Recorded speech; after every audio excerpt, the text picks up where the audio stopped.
A'udzu billahi minasyaitonir rajim. Bismillahirrahmanirrahim. Assalamualaikum warahmatullahi wabarakatuh. Alhamdulillahi rabbil alamin wa bihi nasta'inu ala umurid dunya waddin, nasta'inuhu wa nastaghfiruh wa na'udzu billahi min shururi anfusina wa min sayyiati a'malina. فمن يهد الله فلا مضل له ومن يضلل فلا هادي له. أشهد أن لا إله إلا الله وحده لا شريك له وأشهد أن محمدا عبده ورسوله لا نبي بعده. أما بعد. Puji syukur kehadirat Allah Subhanahu wa taala yang masih melimpahkan rahmat dan nikmatnya. Kita bersyukur dengan mengucapkan Alhamdulillahi Rabbil Alamin. Segala puji bagi Allah yang mengatur sekalian alam. Kemudian tidak lupa pula bersalawat kepada Rasulullah sallallahu alaihi wasallam, yaitu dengan mengucapkan Allahumma salli ala Sayyidina Muhammad wa ala ali Sayyidina Muhammad, dan bersalam kepada Rasulullah dengan ucapan Assalamu alayka ya Rasulullah. Kaum muslimin dan muslimat yang dirahmati Allah, alhamdulillah pada pagi hari ini kita dipertemukan kembali oleh Allah Subhanahu wa taala di rumahnya yang mulia ini, di majlis dalam mengingatnya yang mulia ini.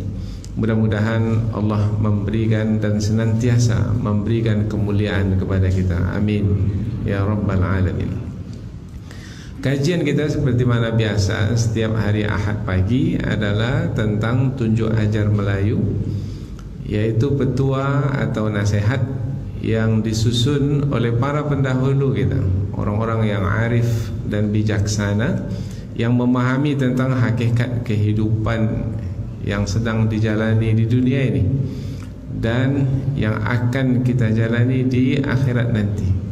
Maka mereka menyusun kata-kata setelah memilihnya sedemikian rupa sehingga mengandung makna yang sangat berharga sekali bagi hidup kita. Rupanya apabila kita perhatikan, setiap tunjuk ajar tersebut berdasarkan kepada Al-Quran dan As-Sunnah, yang merupakan rujukan utama bagi kita dalam menjalani hidup beragama. Dan kita diperintahkan untuk beragama sampai ke penghujung usia kita. Wala tamutunna illa wa antum muslimun. Jangan kamu mati berakhirnya kehidupan ini. Janganlah kamu mati melainkan kamu dalam keadaan beragama Islam. Setiap Jumat khatib pun juga mengingatkan kita semua, wattaqullaha haqqa tuqatih wa la tamutunna illa wa antum muslimun. Bertakwalah kepada Allah Subhanahu wa taala dengan sebenar-benar bertakwa, dan janganlah kamu mati melainkan dalam keadaan beragama Islam. Melayu adalah bangsa yang hidup mereka itu bersebati dengan Islam. Islam itu menjadi darah daging yang tidak bisa dipisahkan dari orang Melayu. Apa tanda Melayu jati? Dengan Islam ia bersebati. Kesebatian yaitu yang merupakan satu kesatuan yang tak bisa dipisahkan. Nah, ini menjadi contoh dan teladan.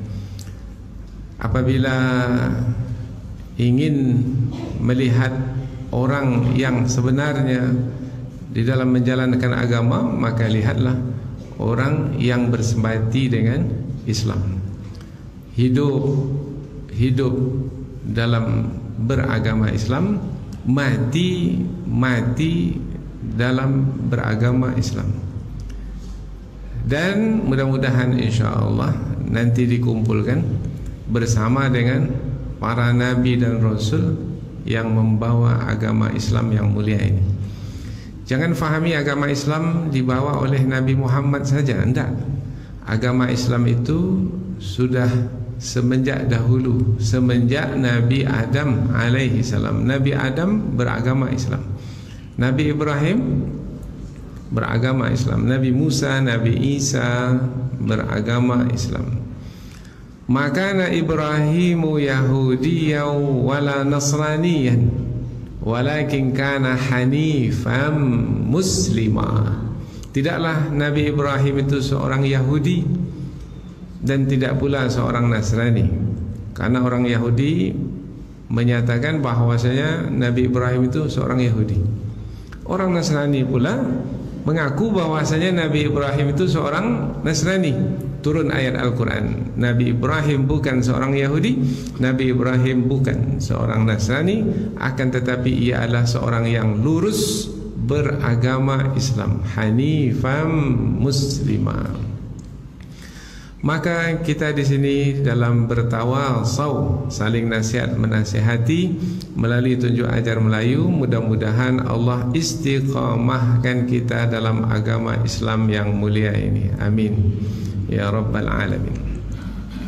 Tunjuk ajar yang akan kita pelajari pada pagi hari ini yaitu sambungan dari urutan tunjuk ajar yang telah disusun sedemikian rupa, yaitu ada 29 tunjuk ajar yang disusun oleh Bapak Allahyarham Tenas Effendi. Sekarang kita masuk ke urutan yang ke-24, yaitu sifat pemaaf dan pemurah.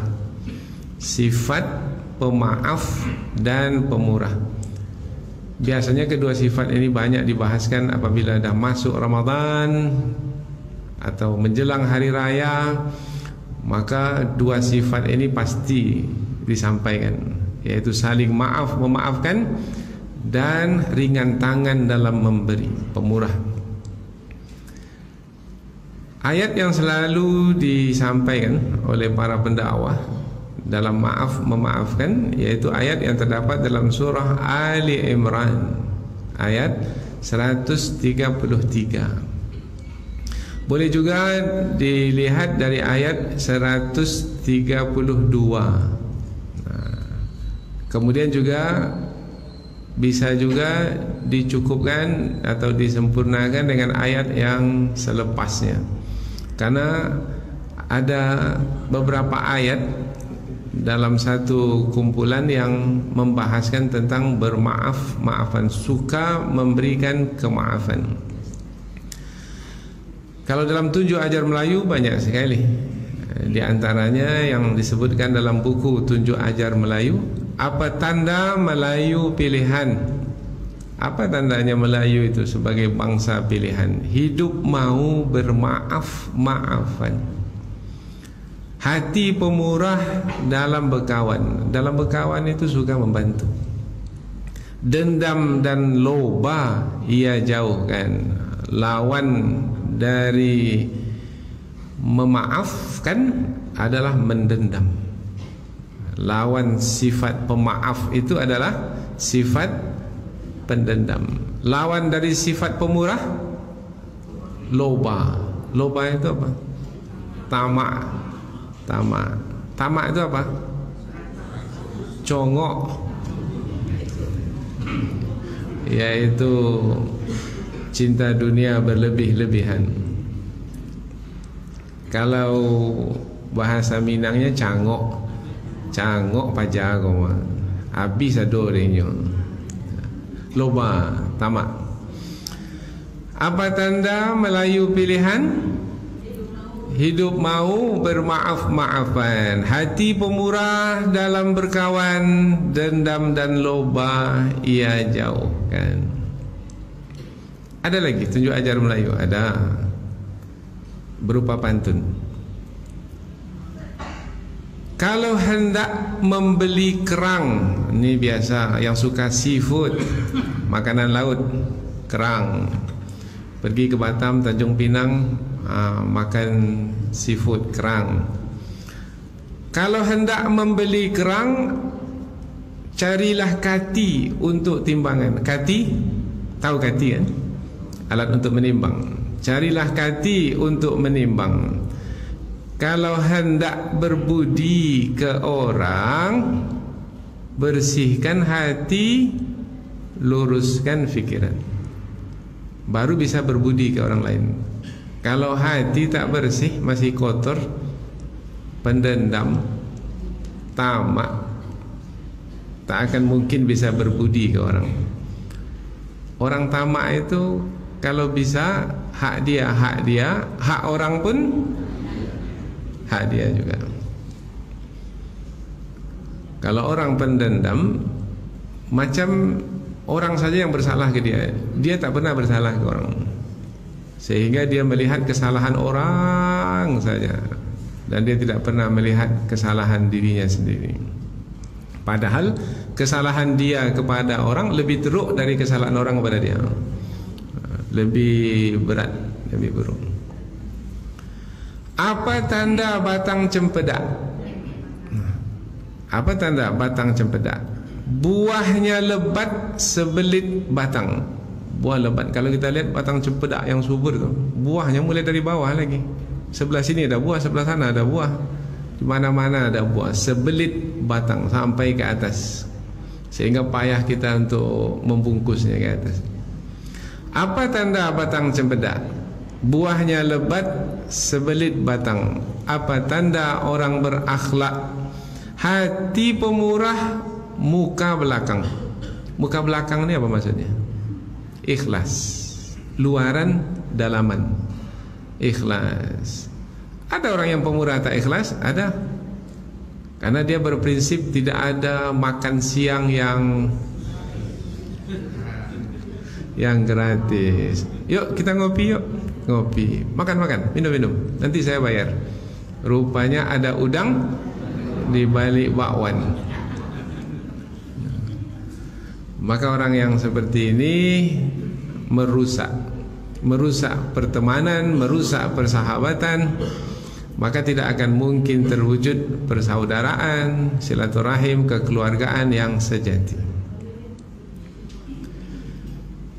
Namun mana ada manusia yang tidak melakukan kesalahan? Tak ada. Kullu bani adama khata. Setiap anak Adam itu melakukan kesalahan. Wa khairul khata'ina tawwabun. Dan sebaik-baik yang melakukan kesalahan itu adalah yang bertaubat kepada Allah. Kita melakukan kesalahan, kita bertaubat. Nah, orang lain melakukan kesalahan, dia bertaubat. Tapi kaitannya dengan kita adalah kalau ia bersalah kepada kita, maafkan orang yang telah melakukan kesalahan. Karena boleh jadi kita pun juga melakukan kesalahan, dan kita berharap orang lain pula memaafkan kita. Siapa penghuni surga itu? Maknanya apa kriteria penghuni surga itu? Di antara ciri khas calon penghuni surga itu adalah suka memaafkan kesalahan orang lain. Surah Ali Imran ayat 133. Wasari'u ila maghfiratin min rabbikum. Bersegeralah kamu kepada ampunan Tuhanmu. Wasari'u, bersegera maknanya cepat.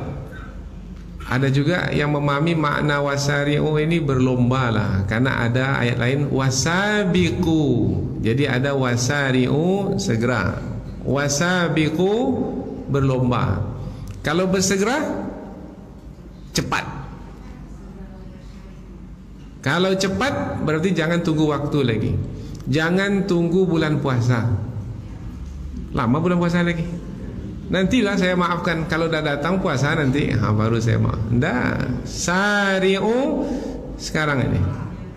Sabiku berlombalah. Kalau disebut berlomba, kalau berlomba mau jadi nomor 1 atau jadi nomor 2? Tak ada orang yang mau menjadi nomor 2, jadi nomor 1. Nah, kalau berlomba, sebelum orang itu minta maaf, kita maafkan lebih dahulu. Bermakna kita menang dalam perlombaan. Wasari'u ila maghfiratin min rabbikum. maka bersegeralah untuk mendapatkan ampunan dari Tuhanmu. Wa jannatin 'arduhas samawati wal ard, dan bersegera jugalah untuk mendapatkan surga yang luasnya seluas langit yang 7 lapis ini dan bumi. Sebenarnya lebih luas dari langit dan bumi. Surga itu lebih luas dari apapun yang bisa disebut tempat. Apa sebab? Sebab surga itu mala ainun ra'at wala udhunun sami'at wala khatara ala qalbil basar. Tapi yang diketahui oleh manusia, yang paling luas tempat yang didiami adalah langit dan bumi. Langit tempat malaikat di sana, kemudian bumi tempat kita di sini. Inilah yang kita ketahui sebagai tempat luas sekali. Bumi ini luas sekali. Ada yang pernah mengelilingi bumi satu keliling? Tidak. Ada dulu siapa yang mengelilingi bumi katanya? Tak juga satu keliling 360 bulatan bumi ini dia kelilingi. Tidak. Siapa yang sudah sampai ke kutub utara dan kutub selatan? Tidak. Ke kulim ujung aja mungkin belum sampai lagi. Begitu luasnya bumi dan lebih luas lagi langit. Apabila digabungkan langit dan bumi yang kita sudah ketahui luasnya sangat luas sekali, lebih luas lagi surga. Disediakan untuk siapa? Uiddat lil muttaqin. Disediakan untuk orang-orang yang bertakwa. Siapa orang yang bertakwa itu? Alladzina yunfikuna fis sarai wad dharrai wal kadhiminal ghaidha wal 'afina 'anil nas. Ini dia kriteria penghuni surga dari ayat ini, yaitu orang yang menginfakkan hartanya di jalan Allah, baik dalam keadaan senang karena hartanya itu lebih dari keperluan, senanglah menginfakkan harta, ataupun dalam keadaan susah, dia sendiri pun memerlukan harta itu, tapi dia infakkan juga. Mana lebih banyak pahalanya? Menginfakkan harta dalam keadaan lapang atau menginfakkan harta dalam keadaan sempit, kita sendiri pun susah? Lebih. Mana yang banyak pahalanya? 1 juta atau 10.000? Jadi bukan hanya jumlah yang menentukan banyak pahala, tetapi keadaan juga menentukan banyak pahala. Boleh jadi yang 10.000 lebih banyak pahalanya dari 1 juta. Karena yang menginfakkan harta 10.000 itulah uang yang dia punya, cuma dia pun memerlukan, tapi dia infakkan juga. Ini orang yang seperti ini sifatnya pemurah, calon penghuni surga, yang menginfakkan harta dalam keadaan senang, lapang, ataupun dalam keadaan susah, sempit. Kemudian orang yang menahan kemarahannya. Dia bisa marah, tapi dia tahan. Ada orang yang tak bisa marah. Macam mana mau marah ke atasan? Bawahan tak bisa marah ke atasan, tapi atasan bisa tidak marah ke bawahan. Tapi atasan ini tak mau marah. Tak pernah kami nengok bapak itu marah. Berarti bapak itu menahan amarah. Wal kadhiminal ghaidh. Ini calon penghuni surga. Wal 'afina 'anil nas. Dan suka senantiasa memaafkan orang lain. Memaafkan. Ya, saya maafkan, tapi hutang bayar ya. Tak bisa maafkan kemudian hutang tak dibayar. Nah, hutang tetap bayar. Ya, hutang tetap hutang. Ya, saya maafkan, tetapi hukuman itu mesti dijalankan juga. Dia beda itu antara maaf dengan pelunasan hutang. Kalau hutang yang berkaitan dengan harta, ya mesti dikembalikan. Kalau maaf itu kaitannya dengan hati. Karena kata maaf itu diambil dari kata afa, ya'fu. Maknanya menghapuskan. Di dalam perkataan Arab, afa ar-rihu al-athar. Angin memaafkan jejak telapak kaki. Angin memaafkan, menghapuskan jejak telapak kaki. Ini biasanya apabila kita lihat di padang pasir, ada kafilah yang berjalan, pasir-pasir, tidak seperti tanah keras, tidak, pasir, lembut sekali. Apabila ada orang berjalan di padang pasir, apa yang tinggal di belakang? Jejak telapak kaki. Kalau orang bersalah kepada kita, apa yang tinggal di hati kita? Ada jejak. Oh, tak bisa. Sakit tuh di sini. Ada dia di sini bekasnya. Nampak saja muka dia, terasa dia balik. Terasa itu di mana itu? Di hati terasa. Sakit di sini. Kalau bisa tak ada lah dia lagi datang-datang ini, sakit hati saya dibuatnya. Bermakna ada bekas di hati. Kalau orang bersalah, apalagi kesalahannya itu fatal sekali, memfitnah kita, mencemarkan nama baik kita, oh itu berat sekali. Mungkin kalau masalah harta bisalah kita maafkan, tapi kalau masalah nilai hidup yang dia cemari, oh itu berat. Memaafkan diperintahkan, yaitu menghapuskan yang tersisa di hati, seperti angin menghapuskan jejak yang tersisa di padang pasir. Kafilah itu kan dah berlalu, tak ada lagi kafilah di padang pasir. Kesalahan itu kan dahulu, dah lama dah kesalahan itu. Sekarang tak lagi bersalah orang. Orang itu dah tobat, orang itu dah memperbaiki diri, orang itu sudah menebus kesalahannya. Mengapa bekasnya itu masih dipelihara juga? Hapuskanlah bekas itu. Menghapuskan bekas itulah yang disebut dengan memaafkan. Jadi berat tak memaafkan itu? Berat. Cukup dengan bersalaman? Tidak. Bersalaman juga. Saya sudah bersalam Ustaz, tapi dalam hati ini masih ada. Itu berarti belum memaafkan. Bapak dah maafkan kesalahan saya? Sudah. Mengangguk dia udah. Bersalam dia udah. Tapi dalam hati itu masih juga. Kalau ada orang bertanya, dia sebut juga.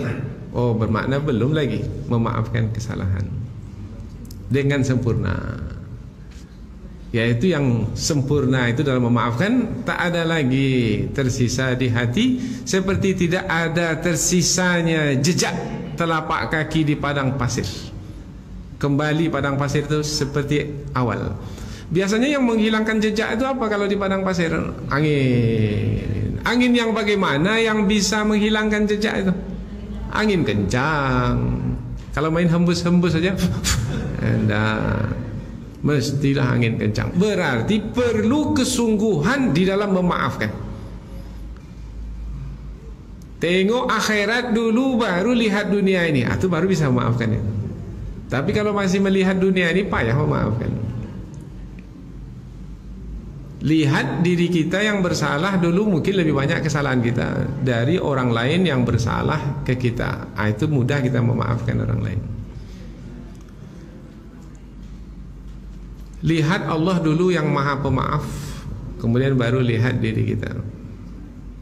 Dan apabila Allah tidak memberikan kemaafan, bagaimana nasib kita? Nah, berharapkan Allah memberikan kemaafan, maka berikan pula lah kemaafan kepada orang lain. Allah saja maha pemaaf, apalagi kita. Wal afina 'anil nas, ujung ayat, wallahu yuhibbul muhsinin, dan Allah mencintai orang-orang yang berbuat baik. Muhsinin, berbuat baik, mana berbuat baik karena Allah. Ihsan, muhsinin, orang yang ihsan, yang berbuat ihsan, yaitu orang yang beribadah, beramal semata-mata karena keimanan kepada Allah Subhanahu wa taala.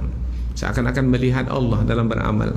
Kalaupun dia tidak melihat Allah dengan mata hatinya, ia menyadari bahwasanya Allah sedang melihatnya. Itu ihsan, maqam yang tinggi sekali. Muhsinin, siapa? Orang yang berhasil menginfakkan harta dalam keadaan senang dan susah, kemudian menahan amarah dan memaafkan, yang memaafkan kesalahan orang lain, adalah orang yang sampai ke kedudukan muhsinin, yaitu yang beramal hanya semata-mata karena Allah. Apa tanda Melayu pilihan? Lupa sudah, tunjuk ajar mulai. Apa tanda Melayu pilihan? Hidup mau bermaaf-maafan, hati pemurah dalam berkawan, dendam dan loba ia jauhkan. Kalau hendak membeli kerang, carilah kati untuk timbangan. Nampaknya yang lulus ibu-ibu aja nih. Ini kalau kita buat ujian KMM, kuliah mahasiswa. Kalau hendak membeli kerang, carilah kati untuk timbangan. Kalau hendak berbudi ke orang, bersihkan hati. Bersihkan hati dengan apa? Ya, luruskan fikiran. Bersihkan hati dengan apa tadi? Dengan memaafkan orang lain. Luruskan hati, bersihkan hati, luruskan fikiran. Hati yang ini, fikiran yang ini. Kadang-kadang kalau fikiran itu menyimpang, maka hati itu pun akan kotor. Karena ia akan bisikkan, fikiran itu akan membisikkan ke dalam hati untuk mengikuti kehendak hawa nafsu, tidak untuk mengikuti kehendak iman. Apa tanda batang cempedak? Buahnya lebat sebelit batang. Apa tanda orang berakhlak? Hati pemurah, muka belakang, ikhlas mata-mata karena Allah. Terjadi kasus. Kasus ini disebut dalam Quran. Surah Al-Baqarah ayat 237. Ada laki-laki perempuan sudah bersepakat untuk menikah. Untuk menikah, salah satu rukunnya adalah ada mahar. Ya. Sudah ditetapkan mahar. Maharnya 100 juta rupiah tunai. 100 juta. 100 juta itu sedikit atau banyak? Banyak 100 juta. Tapi ada yang lebih banyak lagi. Sebuah mobil Alphard. Wah, itu mahal, banyak lagi tuh. Akad nikah sudah ijab kabul, bermakna mahar sudah menjadi milik siapa? Sudah jadi milik istri. Itu bersih, itu harta halalan thayyiban bagi istri. Maka kalau memang sungguh-sungguh menikahi anak orang, maka berikan mahar itu tunai. Karena ada juga dalam fikih itu boleh membayar mahar itu nanti, nyicil, macam kredit Honda. Tapi kalau mau sungguh-sungguh beristri, tunaikanlah, tunai. Tapi boleh juga dalam akad nikah itu dengan mahar 100 juta hutang, boleh. Tapi tetapkan hutang itu berapa tahun. Ini sudah beranak 7 masih juga belum lunas hutang mahar itu lagi. Tidak, tunai. Tunai. Sudah akad nikah, berarti 100 juta itu sudah milik sang istri. Tapi belum lagi sampai ke malam sudah bercerai. Faham ya maksudnya? Tak perlu saya buat perincian. Belum sampai ke malam itu maknanya belum lagi bercampur seperti suami istri, sudah bercerai pula. Lalu yang 100 juta tadi itu bagaimana? Apakah milik istri sepenuhnya atau dibalikkan ke suami itu 100 juta? Atau setengah-setengah? Al-Quran menyebutkan, jangan ikut akal sendiri. Surah Al-Baqarah ayat berapa tadi? 237.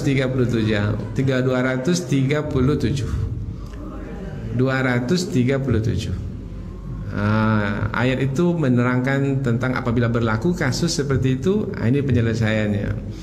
Wa in talaqtumun nisaa wa in talaqtumuhunna min qabli an tamassuhunna wa qad faradtum lahunna fariidhah fanisfu ma faradtum.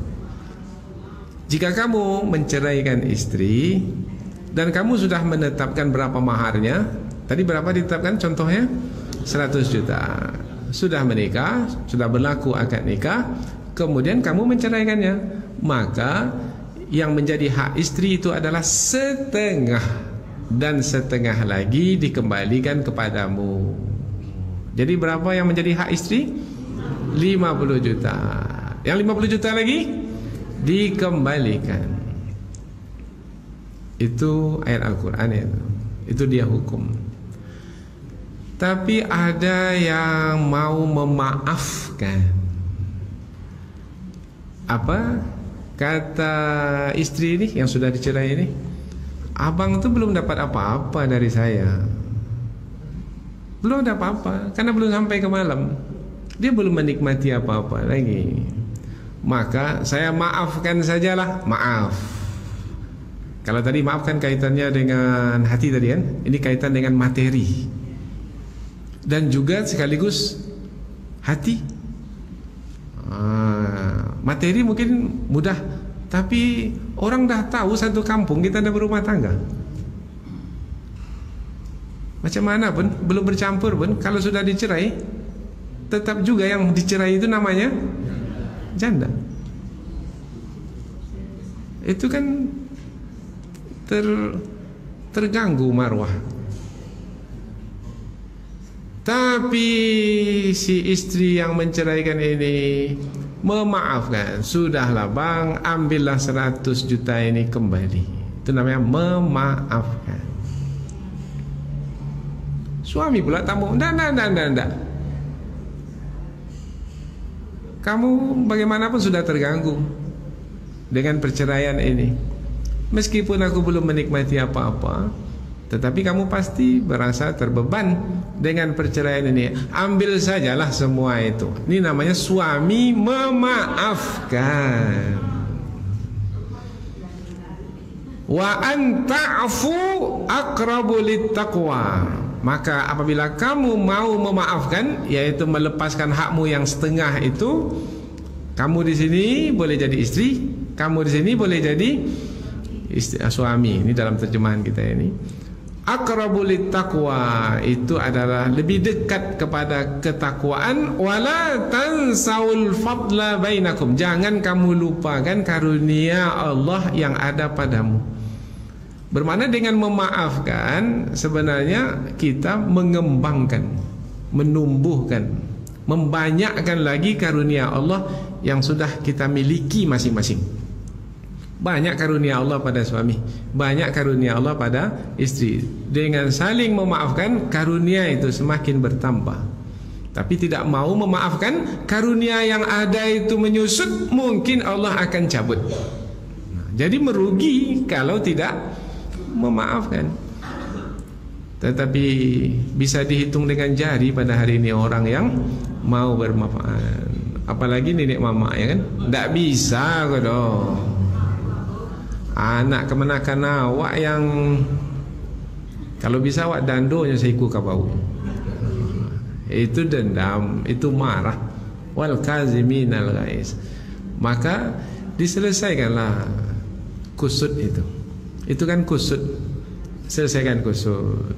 Bagaimana rambut tidak putus, bagaimana tepung tidak berserak.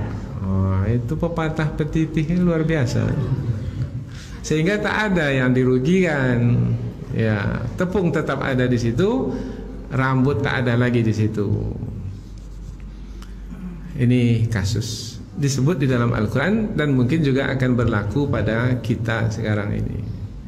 Maka sifat yang mulia dalam 7 ajar Melayu adalah sifat pemaaf dan pemurah. Apa tanda Melayu pilihan? Ustaz ulang pula balik. Apa tanda Melayu pilihan? Hidup mau bermaaf-maafan, hati pemurah dalam berkawan, dendam dan loba ia jauhkan. Kalau hendak membeli kerang, carilah kati untuk timbangan. Kalau hendak berbudi ke orang, bersihkan hati, luruskan fikiran. Apa tanda batang cempedak? buahnya lebat sebelit batang. Apa tanda orang berakhlak? Hati pemurah, muka belakang. Muka belakang maknanya ikhlas, luar dalam, kanan kiri. Nah biasanya kalau disebut itu, mana lagi yang lain? Kalau kanan mana lagi? Tak ada lagi yang lain, sebelahnya kiri. Kalau muka mana lagi yang lain? Belakang, muka belakang. Kalau atas, atas bawah. Nah biasanya begitu petatahnya itu, kanan kiri, muka belakang, atas bawah. Kalau sudah sebut ketiga-tiga pasangan itu, tak ada lagi yang lain, karena arah itu hanya yang 6 itu saja. Itu tak arah lagi itu. Arah ini yang datang dari. Maka iblis itu ketika bersumpah di hadapan Allah menyebut yang 6 ini, yang menyebut yang 4, tapi tidak menyebut yang 2 lagi. Tsumma la'atiyannahum min baini aydihim wa min khalfihim wa an aymanihim wa an syama'ilihim. Ya Allah, aku akan datangi anak Adam itu dari depan, dari belakang, dari kanan, dari kiri. Ada 2 arah yang tak disebutkan oleh iblis, dari atas dan dari bawah. Lupa iblis menyebutnya. Tidak, karena memang tak mampu untuk datang dari arah atas apabila seorang hamba itu menjalin hubungan dengan Allah, dan dari bawah apabila seorang hamba itu bersujud mendekatkan diri kepada Allah, ke bumi.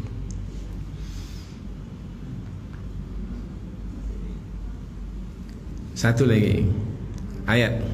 Oh ini mesti diberikan perhatian lebih. Sebelum di luar rumah kita, di dalam rumah, suami istri, orang tua anak, abang adik, mungkin tidak antara satu dengan yang lain melakukan kesalahan? Oh mungkin sekali. Lidah saja lagi tergigit. Lidah itu dalam mulut kita sendiri. Ada pernah tergigit lidah kita? Aduh, tergigit lidah. Mana ada orang yang bersengaja menggigit lidahnya sendiri? Tak ada.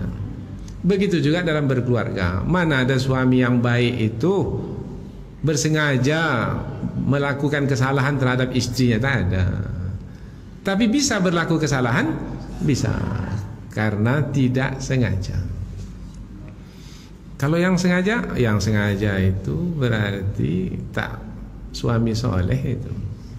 Karena suami yang soleh pasti berhati-hati dan berwaspada. Nah, yang tidak bersengaja itu mudah kita memaafkan. Tapi kalau yang bersengaja macam mana? Berat. Tapi dia istri kita macam mana? Dia suami kita, dia orang tua kita, anak kita sendiri, abang kita, adik kita, macam mana? Dan kesalahannya bukan kesalahan masalah harta. Harta ini bisa mudah kita memaafkan. Pernah berlaku pada masa dahulu kesalahan ini dalam hal agama, yaitu si suami sudah beriman kepada Rasulullah, tapi ahli keluarganya belum lagi. Pergi berhijrah ke Madinah sebagai bukti keimanan. Ahli keluarga ini melarang. Itu kesalahan, itu fatal. Melarang. Padahal suami ini ingin menjalankan agama. Dilarang dalam menjalankan agama, dalam berhijrah. Karena ahli keluarga itu belum memeluk Islam. Apa kata ahli keluarga itu? Ketika kamu masuk Islam, beriman, dan masih berdiam bersama dengan kami di Mekah ini, kami masih bisa terima. Tetapi setelah kamu beriman, kemudian kamu tinggalkan kami di sini, tak bisa kami terima. Berat. Kita lah, kalau dihalang untuk menjalankan kebenaran dalam agama, bagaimana? Kita toleransi atau tidak? Terhadap istri toleransi? Terhadap anak, keluarga? Tidak. Maka dia tinggalkan ahli keluarga ini, pergi berhijrah. Pergi berhijrah ke Madinah. Tapi dah terlambat juga pergi berhijrah ke Madinah, karena sahabat-sahabat yang lain sudah berhijrah lebih dahulu ke Madinah, sudah lama pula bersama Rasul di Madinah, sudah banyak ilmu didapatkan, sudah panjang perjalanan bersama Rasul di Madinah didapatkan. Dia terlambat, maka kecil hati dia, Allah, ini karena keluarga saya menghalang-halang saya selama ini, lambat saya ke Madinah, akhirnya tak banyak yang saya dapat dari Rasulullah. Rupanya Allah takdirkan ahli keluarga tadi beriman, tapi dah terlambat. Selepas itu pergi pula lah dia ke Madinah, datang menjumpai kembali. Bagaimana? Maafkan atau tidak? Faham tak ceritanya? Tadi dulu kalian tak mau, sekarang kalian ikut pula mau. Sudahlah, kalian buat je lah apa kata kalian. Begitu jawabannya? Enggak, maafkan yang lalu. Itu mudah diucapkan itu. Iya, karena macam kena lagu dia. Memang dilagukan, melagu aja. Tapi dalam pengamalan payah. Yang lalu biar berlalu, kita buka lembaran baru. Oh, berat itu. Tapi bagi siapa yang melihat Allah dulu, ringan. Bagi siapa yang melihat akhirat dulu, ringan. Bagi siapa yang melihat pahala dulu, ringan. Siapa yang melihat syurga sebagai imbalan lebih dahulu, insyaAllah akan terasa ringan. Ya ayyuhalladzina amanu, wahai orang-orang beriman. Surah At-Taghabun, Surah At-Taghabun ayat yang ke-34. Kita lihat ayat ini, Masya Allah. Ini ayat ini satu kumpulan ayat ini. Ayat 14, bukan 34, 14. Surah At-Taghabun ayat 14. Baca sekali ayat 15, ayat 16. Tiga nih, tiga ayat ini. Ya ayyuhalladzina amanu, wahai orang-orang beriman. Ini dalam keluarga ini. Min azwajikum, inna min azwajikum, ada di antara istrimu itu. Wa auladikum, ada di antara anakmu itu. Aduwwal lakum, musuh bagimu. Kalau kita lihat sebab turun ayat ini yang kita terangkan tadi, yaitu menghalang untuk berhijrah ke Madinah. Itu kan jadi musuh itu. Mestinya membantu, ikut serta. Ta'awanu 'alal birri wat taqwa wa la ta'awanu 'alal ismi wal udwan. Saling tolong-menolong dalam berbuat kebajikan, bukan dalam melakukan permusuhan dan kebencian. Ada di antara istri itu yang menjadi musuh, ada di antara anak itu yang menjadi musuh. Kalau dalam keluarga saja ada yang menjadi musuh,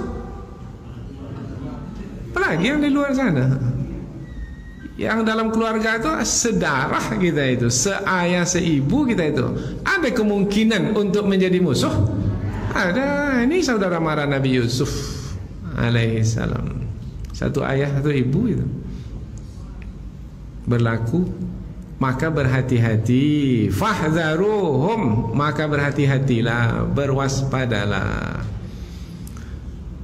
Tapi kalau mereka yang bersalah itu sudah sadar, menyadari diri mereka melakukan kesalahan, seperti saudara-saudara Nabi Yusuf mengakui diri telah melakukan kesalahan, bagaimana Nabi Yusuf membalas dendam? Tidak. Apa tindakan Nabi Yusuf alaihissalam? Nabi Yusuf tahu tidak abang-abangnya itu yang datang meminta ke Mesir? Tahu, abangnya itu tahu.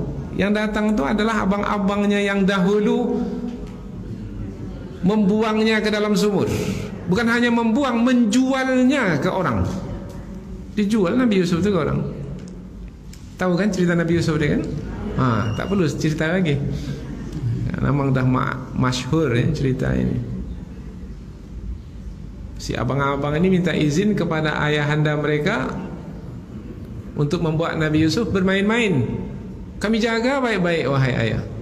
Enggak, tak akan makan serigala, tak akan dimakan oleh serigala. Kami jaga, kami ini abang yang kuat-kuat ni, ramai kami ini, kami jaga baik-baik.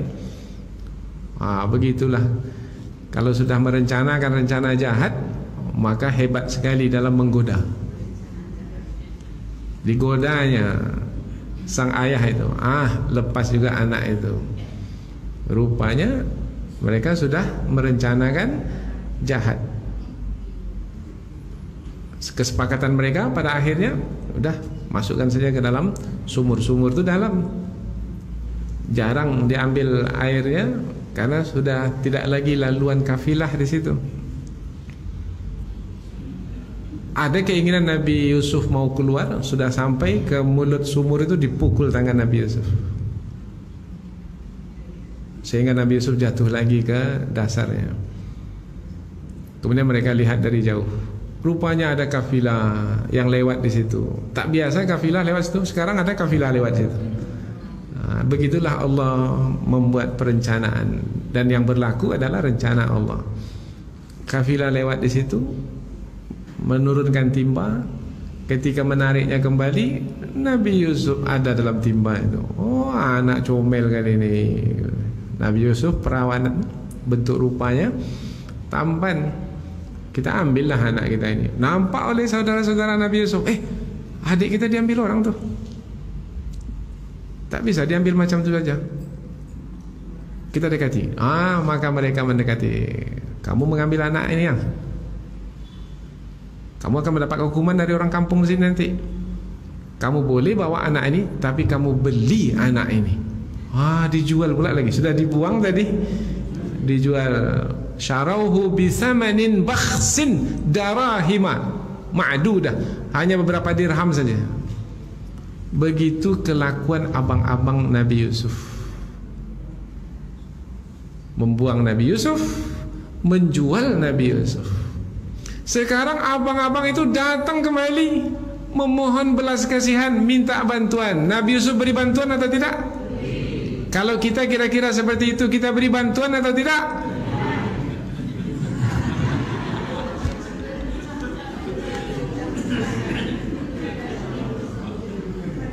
Dari kecil lagi dulu kita dah disiksa, dianiaya oleh abang ini. Allahu Akbar, perangai abang-abang ini memang cedera kita dibuatnya. Membekas dalam hati kita, susah untuk menghilangkannya. Kemudian masing-masing sudah lanjut usia. Ketika di usia lanjut, alhamdulillah Allah lapangkan rezeki kita, Allah mudahkan semua untuk kita. Maka kita pun berlebihlah. Abang-abang tu susah pula hidupnya. Datang dia sekarang meminta bantuan kepada kita. Kita bantu atau tidak? InsyaAllah bantu. Ini ada insyaAllahnya ini. InsyaAllah ni yang mana? Maafkan. Maka sambungan ayat, wa in ta'fu, dan jika kamu memaafkan, wa tasfahu, melupakan, wa taghfiru, memohon ampun kepada Allah untuk mereka. Ya Allah, 3, bukan hanya memaafkan, melupakan, memohon ampun kepada Allah untuk mereka. Wa in ta'fu wa tasfahu wa taghfiru fa innallaha ghafurur rahim. Maka sesungguhnya Allah Maha Pengampun lagi Maha Penyayang. Ketika ayat ditutup dengan Allah Maha Pengampun, Maha Penyayang, 2 nama disebut sekali. Allah Maha Pengampun, pengampun, Maha Penyayang, penyayang. Karena dengan ampunan dan kasih sayang Allah itulah Allah memasukkan seseorang ke syurga. Maknanya ujung ayat ini, kalau kamu mau memaafkan, kamu mau melupakan, kamu mau minta ampun kepada Allah untuk orang yang bersalah kepadamu, syurga untukmu. Maka sebenarnya tidak ada alasan untuk tidak memaafkan dan tidak bersifat pemurah. Contohlah Nabi Yusuf itu pemurah sekali. Tahun depan datang lagi ya, minta lagi. Aku akan beri lebih banyak dari yang ku beri pada tahun ini. Janji Nabi Yusuf. Apa tanda Melayu pilihan? Alah, lupa Ustaz. Apa tanda Melayu pilihan? Hidup mau bermaaf-maafan, hati pemurah dalam berkawan, dendam dan lobah ia jauhkan. Kalau hendak membeli kerang, carilah kati untuk timbangan. Kalau hendak berbudi ke orang, bersihkan hati, luruskan fikiran. Apa tanda batang cempedak? Buahnya lebat sebelit batang. Apa tanda orang berakhlak? Hati pemurah, muka belakang. Mudah-mudahan ada manfaatnya insya-Allah. Subhanakallahumma wa bihamdika asyhadu an la ilaha illa anta wa astaghfiruka wa atubu ilaik. Assalamualaikum warahmatullahi wabarakatuh.